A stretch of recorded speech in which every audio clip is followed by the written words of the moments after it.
김건희 씨를, 그러니까 전 남편과 전 남편의 가족들도 김건희 씨를 더러운 X로 이렇게 표현을 할 정도로 사기 결혼을 당해가지고요. 그 충격이 너무 커서 해외로 나갔다가 다시 돌아오는 이 이제 비운의 역사 또는 비운의 인생사가 있습니다. 어쨌든 사기 결혼을 당하면서 완전 한 집안이 풍비박산이 돼버린 거예요.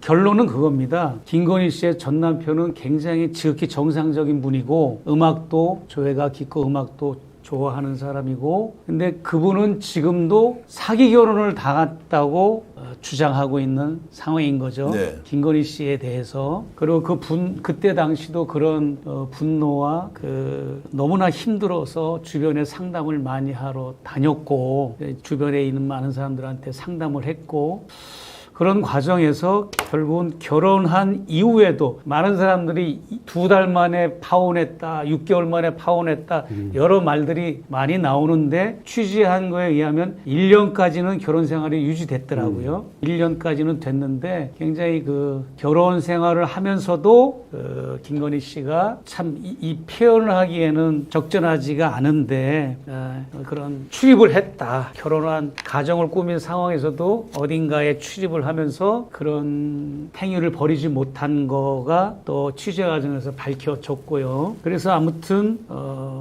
가족들도 김건희 씨를, 그러니까 전 남편과 전 남편의 가족들도 김건희 씨를 더러운 X로 이렇게 표현을 할 정도로 그렇게 지금 상황이 그렇게 됐고, 아마 조금만 더 설득을 하면 김건희 씨의 전 남편이 폭로 기자회견을 할 수도 있고 할 가능성이 많은 걸로 저는 지금 알고 있습니다. 네, 좀만 기다려주시면 될 것이고, 그렇게 되면 그분이 전 남편이나 전 남편의 가족들이 김건희 씨가 줄리가 맞다라고 하면 아마 현재 재판받고 계신 분들, 줄리라고 주장해서 재판받고 불이익을 당하는 분들은 좀 더 많이 법적으로 완화되지 않을까, 그런 생각을 해봅니다. 큰 도움이 되겠죠. 예. 네, 도움이 될 겁니다. 네. 이 논쟁을 아마 이제 당사자가 지금 보고 있을 거라고 저는 생각을 하고요. 고민을 하고 있을 겁니다. 사기 결혼을 당해가지고요. 그 충격이 너무 커서 해외로 나갔다가 몇 년 동안 해외에서 살다가 다시 돌아오는 이 이제 비운의 역사 또는 비운의 인생사가 있습니다. 그리고 아까 말씀하셨죠. 예단을 가지고 광주에 갔다는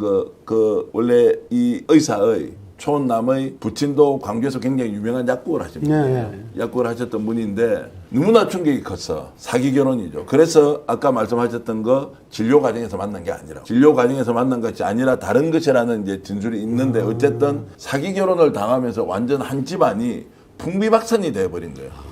자, 그런 사실이 그러면은 국민의 알 권리 차원에서 김건희의 실체가 뭔지를 우리가 알리기 위해서 활용될 수 있는 것이냐 아니냐는 것은 논란이 좀 있겠지만, 그 사람은 자기 인생이 완전히 무너져 버리는 이제 이런 상황으로 볼 수 있다는 겁니다. 그러니까 이제 결혼을 제1의 결혼을 어떻게 했느냐, 어떤 게 계기가 됐느냐라고 했을 때, 그건 이제 첫 번째 내연남이라고 하는 김재화 선생이 그렇게 증언했거든요. 진술을. 이렇게 산부인과 의사와 환자의 관계에서, 또 이제 의사니까 아픈 환부나 치부를 보고 이런 상황에서 서로 눈이 맞아서 결혼했다, 이렇게 기존 주장들이 그런 건데, 그거하고는 좀 차이가 그 내가 듣고 전한 얘기야. 예, 그거는 이제 제가 가족들한테 들어보니까 그것은 아니었다. 홍대동에다 살림을 차리고 예. 이제 결혼해 산부인과 의사니까 김명신이가 남편한테 과 바꿔라. 남은 여자들 그거 들여다보면 기분 나쁘다. 그래서 바꿨다는 거야. 예. 이제 중요한 거는 우리가 이제 그러면 어떤 사적인 프라이빗한 거나 개인 정보 이렇게 신상을 알리는 것보다 그 흐름을 줄리 의혹이 진짜냐 가짜냐라고 하는 그 결정적인 부분을 따라서, 또 김건희 씨가 1회 결혼식을 하면서 그 사람이 어떻게 했길래 1년 만에 파혼이 되는가가 굉장히 중요한 사안이에요, 사실은. 그래서 그런 부분에 집중하면 좋겠어요. 근데 거기 쪽이 처음 저도 듣는 이야기인데 굉장히 충격적인 게, 그분이 김건희와 이제 당시 명신 씨와 결혼 후에 가정이 아주 파탄날 정도로 큰 충격을 받았다는 부분들, 이런 부분들은 매우 안타깝고 개인 프라이버시가 될 수 있지만, 지금 현 상황에서 김건희가 대한민국을 이렇게 혼란스럽게 망쳐놓은 중에서도 반성 없이 아직도 자신은 잘못이 없다고 주장하기 때문에, 그분 잘 설득해서 선은 이렇고 후는 이렇고 꼭 이 얘기해야 이게 역사의 기록도 되고 김건희 우리가 좀이라도 반성하고 뷰를 받을 거 아니냐 이런 생각 들어서 우리 정계환 대표님이 그분 잘 설득해서 기자회견이라도 할 수 있게 또 추지영 목사님이 잘 설득해서 그게 어떤 역사적 의미를 지닌 거지 개인 사적인 문제를 넘어선 국가적인 사안이 되어버렸고 또 많은 피해를 보고 있는 사람들이 있기 때문에 두 분이 좀 빠른 시일 내에 그분이 대의를 위해서 좀 프라이버시는 좀 물론입니다. 그 노력을 안 하는 건 아니고 피해를 받더라도 네. 그렇게 좀 해주세요. 그렇게